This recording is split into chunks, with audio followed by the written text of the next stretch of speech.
Boa noite. Nesta terça-feira, dia 28 de setembro, nós estamos recebendo o companheiro João Rocha, do Centro Espírita Miguel Arcanjo, da cidade de Tombos, em Minas Gerais. Seja muito bem-vindo, João, mais uma vez. Estamos recebendo mais uma vez o João Rocha. Muito obrigada pela disponibilidade.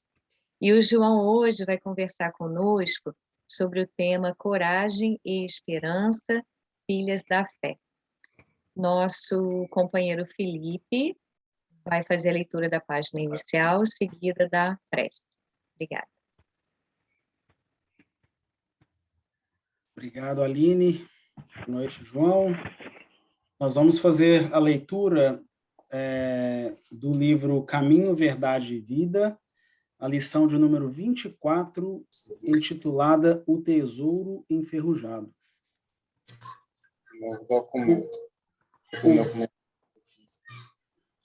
O vosso ouro e a vossa prata se enferrujaram. Tiago, capítulo 5, versículo 3. Os sentimentos do homem, nas suas próprias ideias apaixonadas, se dirigidos para o bem, produziriam sempre, em consequência, os mais substanciosos frutos para a obra de Deus. Em quase toda parte, porém, desenvolvem-se ao contrário, impedindo a concretização dos propósitos divinos com respeito à redenção das criaturas. De modo geral, vemos o amor interpretado tão somente à conta de emoção transitória dos sentimentos materiais, a beneficência produzindo perturbação entre dezenas de pessoas para atender a 3 ou 4 doentes, a fé organizando guerras sectárias, o zelo sagrado da existência criando egoísmo fulminante. Aqui, o perdão fala de dificuldades para expressar-se.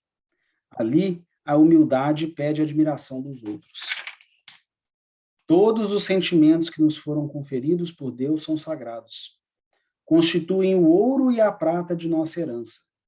Mas, como assevera o apóstolo, deixamos que as dádivas se enferrujassem no transcurso do tempo. Faz-se necessário trabalhemos afanosamente por eliminar a ferrugem que nos atacou os tesouros do Espírito. Para isso, é indispensável compreendamos no Evangelho a história da renúncia perfeita e do perdão sem obstáculos, a fim de que estejamos caminhando verdadeiramente ao encontro do Cristo. Então vamos fechar nossos olhos, elevar o nosso pensamento a Deus, entrando em sintonia com a espiritualidade amiga que nos protege, que nos rege e que nos acompanha. Deus, Pai de infinito amor e bondade, querido Mestre Jesus, médico de nossas almas, mentores dessa tarefa e amigos espirituais aqui presentes, gostaríamos de antemão de agradecer pela oportunidade bendita de aqui estarmos, reunidos em nome do Cristo, estudando o seu Evangelho, lapidando o nosso íntimo para que possamos ser merecedores de habitarmos o reino dos céus. Não num ponto físico, geográfico, mas em nosso estado de espírito e de consciência. Que possamos receber as mensagens do nosso querido irmão João, que ele possa ser intuído pela espiritualidade amiga, para que recebamos as mensagens de acordo com a nossa real necessidade e também de acordo com o nosso real merecimento. E que possamos encontrar no nosso íntimo a força necessária para colocar em prática tudo aquilo que aprendemos hoje.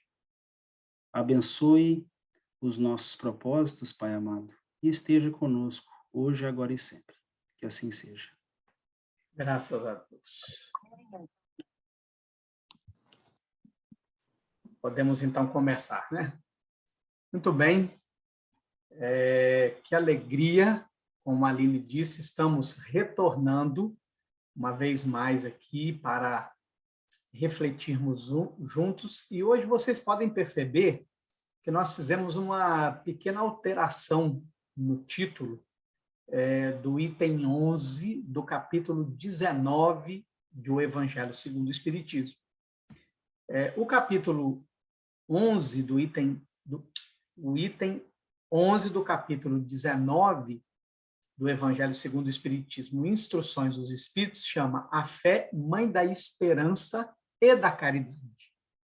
Nós colocamos coragem e esperança, filhas da fé, não é? E há uma razão para nós trabalharmos o tema desta maneira. Quando nós estudamos o capítulo 18 de A Gênese, em seu item 1, são chegados os tempos, né? Sinais dos tempos, né? O capítulo 18, são chegados os tempos, e o item 1, são os sinais dos tempos. Nós nos damos conta que Kardec, em verdade, está estudando aqui o sermão profético que está registrado no Evangelho de Mateus, em seu capítulo 24, quando Jesus traça um quadro das agitações telúricas e sociais que caracterizariam o que ele chamou de fim dos tempos. Não é? Então, Jesus fala de guerras, de rumores de guerras, fala de fome, fala de peste, fala de terremotos, de maremotos. Então, Jesus, depois de trazer as características dos tempos de transição, ele vai fazer 3 alertas. O primeiro desses 3 alertas é que tudo isso não era o fim, era apenas o início das dores do parto. É o primeiro alerta. O segundo alerta ele vai dizer que, por se multiplicar a iniquidade, o amor de muitos esfriaria. E o terceiro alerta é que aquele que perseverar até ao fim, este será salvo. Quando nós olhamos para o cenário do planeta Terra em plena pandemia, nós nos damos conta de um cenário absolutamente desafiador em todos os aspectos. Internamente, a pandemia teve o poder de agitar o nosso inconsciente, mexeu no lodo que estava sedimentado no fundo do lago e que, de vez em quando, fazia menção de surgir através da nossa sombra psicológica no nosso comportamento, se manifestando por desejos, emoções, sentimentos ou mesmo pensamentos, e nós temos negado esses conteúdos durante muito tempo, e agora eles surgem com toda a força do medo da morte, do medo de envelhecer, do medo de adoecer, do medo de se perder a dignidade do posto de trabalho ou de ter a renda diminuída e, consequentemente, o status conquistado. Então, o nosso mundo interior foi agitado pela pandemia. E não bastando o mundo íntimo estar agitado, quando nós olhamos para o planeta Terra, nós percebemos que o orbe está em crise. Não é? Então, em todos os continentes, crise humanitária. Não é? Em muitos países, nós temos crises políticas, crise econômica. Não é? Percebemos uma enorme crise de valores do ser que tem se permitido lançar a esse consumismo desenfreado, a um ritmo enlouquecido, sem se perguntar para onde está indo, o que está conquistando, qual é o rastro que tem deixado atrás de si num comportamento coletivo que nós podemos nomear como sendo um comportamento de manada, onde indivíduos se comportam de maneira massiva, semelhante, numa ação orquestrada, como numa espécie de uma enorme hipnose coletiva que envolve a sociedade humana com o objetivo de atrasar ou até mesmo de impedir que o indivíduo se descubra, que ele descubra o seu objetivo existencial e que ele, então, possa se desconectar deste comportamento de manada para assumir a própria individualidade, assumir a direção do seu destino e fazer cumprir essencialmente o objetivo que nos trouxe aqui ao orbe, vestindo este complexo de carbono que é o nosso corpo físico, que, como a veneranda Joana de Ângeles diz, nada mais é do que a construção dos valores eternos, aqueles que nós levaremos para depois do túmulo. Diante de todo este cenário desafiador e segundo o segundo alerta de Jesus que nós mencionamos, que por se multiplicar a iniquidade, o amor de muitos esfriará, nós percebemos que mesmo entre nós espiritistas, que já compreendemos, ainda que seja um pouquinho mais, a noção de Deus como sendo a inteligência suprema e a causa primária de todas as coisas, que já compreendemos a imortalidade da alma, não como arremedos que religiões tentam traçar de como é a vida pós-túmulo, mas com toda a clareza de uma série André Luiz, ou mesmo das narrativas de Manuel Filomeno de Miranda e outros espíritos que noticiam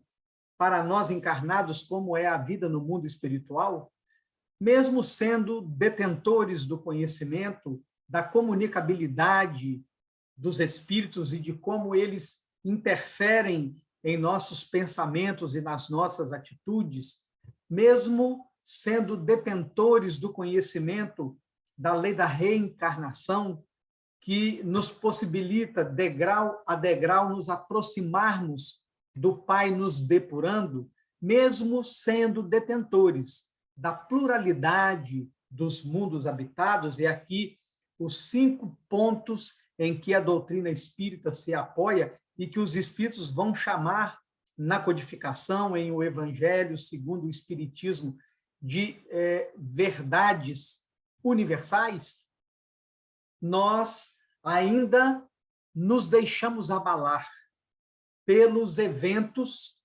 destes tempos de transição planetária. Algumas vezes chegamos a duvidar se realmente vamos chegar na transição, da data em que o benfeitor espiritual Emmanuel assinalou naquele programa Pinga Fogo, na Rede Tupi de televisão, nos anos de 1971 e 1972, que se daria no entorno de 2057, e como 2057 está logo ali, e nós observamos o cenário do planeta Terra, vendo o ser humano perdido, buscando se realizar com as conquistas exteriores, evitando o mergulho para dentro de si mesmo, para se descobrir e descobrir o rio de água viva a jorrar pela eternidade, conforme Jesus proclamou à mulher samaritana, naquela conversa inolvidável na cidade de Sicar, no Poço de Jacó, nós nos permitimos abalar por todos esses eventos que estamos acompanhando.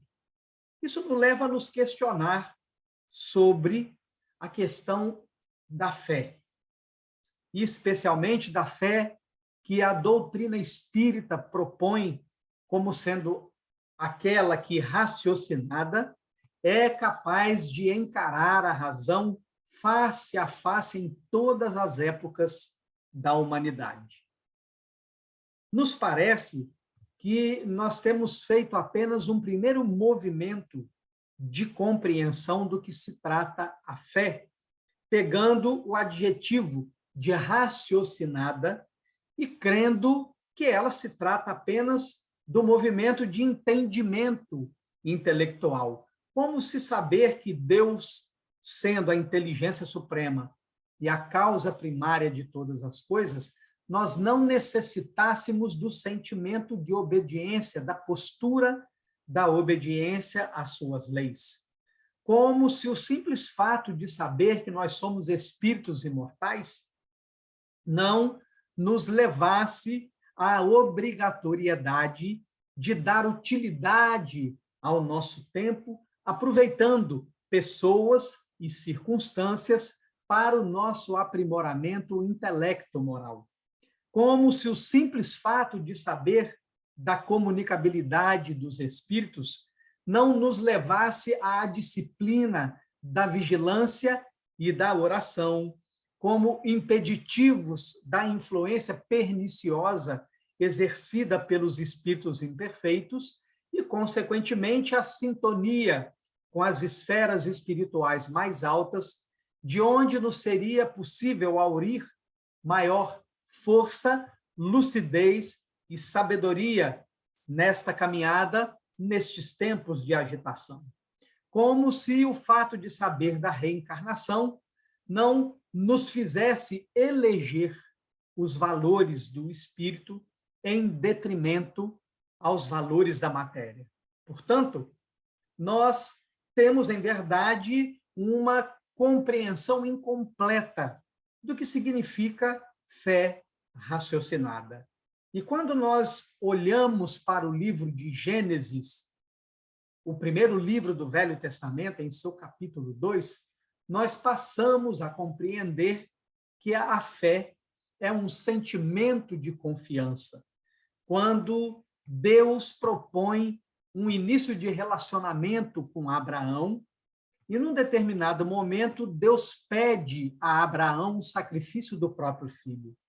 E Abraão, compreendendo que de Deus nada pode vir de ruim para nós, não titubeia, não vacila e se movimenta para a região onde Deus propôs que ele sacrificasse o próprio filho Isaque.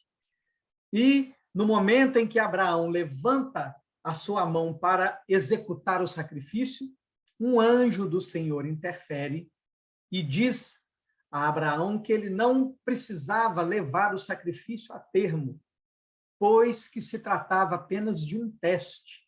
E Deus agora sabia que todo o coração de Abraão pertencia a Deus. Portanto, a compreensão de fé raciocinada precisa ser completada na compreensão de que o entendimento da interpretação do texto precisa encontrar o sentimento de confiança nas promessas da doutrina espírita, nas promessas de Jesus, na promessa de Deus. E é aí que entra exatamente a esperança e a coragem. Para nós falarmos de esperança e coragem, primeiramente nós precisamos definir os dois verbetes, definir o substantivo coragem e o substantivo esperança. Coragem nos fala de firmeza de espírito para enfrentar situação emocional ou moralmente difícil, ou moral forte perante o perigo, os riscos, bravura, intrepidez. E nunca, meus amigos e amigas, nós necessitamos de tanta firmeza de espírito quanto nestes dias em que nós estamos presenciando. Temos observado pelas redes sociais lideranças espíritas, companheiros com experiência de décadas no movimento espírita, se perdendo na polarização política que toma conta das terras do Cruzeiro, em expressões de ódio para aqueles que pensam ideologicamente diferentes, em movimentos de exclusão, de segregação, e, portanto, indivíduos que não permitiram que o conhecimento adquirido nas luminosas e enobrecedoras páginas da doutrina espírita pudessem habitar o seu campo emocional, produzindo, então, a transformação, a tão propalada reforma íntima. Nunca nós necessitamos tanto de firmeza de espírito. E é óbvio que, para nós termos firmeza de espírito, nós precisamos ter um objetivo. Nós precisamos ter uma meta, um alvo. E esse objetivo, ele nos é dado no capítulo 2 de O Evangelho segundo o Espiritismo, cujo título é Meu Reino não é deste mundo, quando os espíritos, então, nos apresentam a psicologia da vida futura, a proposta de viver a vida terrena, a vida material, mas objetivando a vida futura. O que não significa, absolutamente, abdicarmos das atividades que o mundo material nos oferece, tanto que, na própria codificação, no Evangelho segundo o Espiritismo, no capítulo 17, Sede Perfeitos, no item O Homem no Mundo, os próprios Espíritos nos falam para nós sacrificarmos as frivolidades do nosso tempo, mas fazê-lo de maneira sagrada, como uma oferenda a Deus. Então, os lazeres, um momento sagrado. Os momentos de comunhão, momentos sagrados. Momentos de reuniões festivas, momentos sagrados, de alegria para o espírito que se descobriu ser imortal, caminhando na direção da sua libertação espiritual, utilizando-se do Evangelho para nortear as suas escolhas, o seu pensar, o seu falar, o seu sentir e o seu agir. Assim, quando falamos de promessas de Jesus, quando falamos de promessas de Deus na vida futura, nós, então, precisamos de esperança, que, em definição, é o sentimento de quem vê como possível a realização daquilo que deseja. A confiança em uma coisa boa.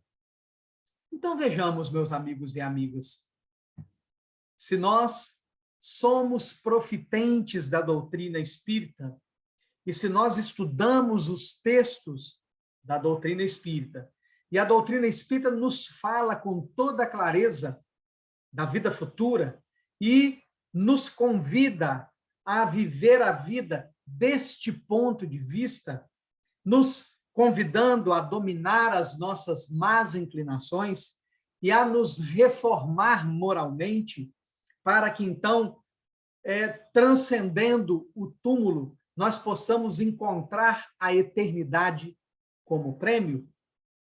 Nós necessitamos, meus amigos e amigas, desta coragem, desta firmeza de espírito, na crença nas promessas de Jesus, na crença, na confiança, na convicção de que a justiça, que no momento não é possível ser vivenciada no mundo físico, nós a encontraremos no mundo espiritual.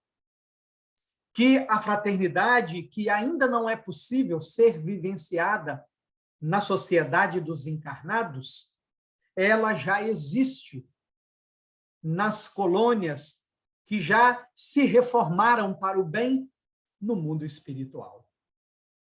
que a solidariedade, que ainda não é possível ser vivenciada em plenitude na parte física do nosso planeta, nós vamos encontrá-la do outro lado da vida. Então, meus amigos e amigas, nesta fé que confia nas promessas de Jesus e de Deus, numa vida abundante para depois do túmulo, a nós, com essa confiança, com esta convicção, o sacrifício e a renúncia aos nossos vícios, às nossas paixões, o combate ferrenho aos 3 grandes inimigos, ou às 3 grandes chagas das nossas almas, a vaidade, o orgulho e o egoísmo, sendo severos conosco mesmos e indulgentes para com os nossos semelhantes, nesta confiança de que este é o labor que nos trouxe aqui. Este é o labor que terá o poder de nos libertar da obrigatoriedade das reencarnações, de nos libertar das algemas, dos vícios e das paixões que têm gerado em nós tantas hecatombes morais, tantas dores, tantas lágrimas amargas, que nos têm feito ferir aqueles que amamos dentro daquele conflito que Paulo expressa quando ele diz que o bem que ele quer fazer, ele não consegue, e o mal que ele não quer fazer, ele faz. Portanto, naqueles em que a fé raciocinada, o movimento do entendimento intelectual que leva ao sentimento da confiança nas promessas de Jesus e de Deus, aonde esta fé vibra, nós observamos no indivíduo a coragem da firmeza de espírito diante das seduções do caminho, tanto quanto a esperança na vida futura, que se manifesta na resignação, na compreensão de que todas as crises, todas as circunstâncias e todos os indivíduos que cruzam o nosso caminho, ali foram colocados por Deus numa organização minuciosa que nós ainda não somos capazes de penetrar e compreender para o nosso burilamento espiritual. É por isso mesmo, meus amigos e amigas, que naquele encontro inesquecível de Jesus com Saulo, às portas de Damasco, Jesus lhe diz: não recalcitreis contra o aguilhão. Não sejamos rebeldes à professora crise. Não sejamos rebeldes à professora dor. Antes, acolhamo-las, aprendendo com elas o enorme ensinamento que elas têm para nos dar. Ensinamentos que nos revelam a nós mesmos, tanto quanto ensinamentos que nos libertam de nós mesmos, quando nós vamos vencendo o medo de nos olhar no espelho de nossa própria consciência. E na medida em que vamos percebendo que as nossas veredas não nos encaminham para o Evangelho de Jesus, vamos produzindo as correções necessárias dentro da nossa trajetória, de forma que nós perseveremos até o fim, a fim de sermos salvos. Portanto, meus amigos e amigas, a nossa reflexão da noite traz como essência esta proposta. A proposta de passarmos a sentir no nosso campo emocional tudo que nós temos aprendido na doutrina espírita. A proposta de sentir que as promessas de Jesus são a mais pura expressão da verdade e que para atingi-las, para alcançá-las, todo sacrifício e toda renúncia é válido e precisa ser aplicado, e que para isso nós necessitamos da firmeza de espírito, da coragem para prosseguirmos até o fim, fiéis, leais ao Evangelho de nosso Senhor Jesus Cristo. Assim, convido-os neste momento a se unirem a nós num só pensamento, num só sentimento, orando ao nosso Mestre, ao nosso Pai Celestial. Senhor Jesus, a noite se adensa e nos aproximamos da meia-noite, o momento em que na parábola o noivo chegará e o novo dia também se iniciará. Que quando a porta fechar, Senhor Jesus, que as nossas lamparinas alimentadas pelo óleo da caridade e do amor possa ter clareado não apenas os nossos passos, mas os passos daqueles que se encontram perdidos na retaguarda. E que a luz das nossas lamparinas, Jesus, tal qual a lâmpada que atrai o inseto pelo seu brilho e calor, possa atrair a tantos quantos desejarem, Mestre, para o teu banquete espiritual.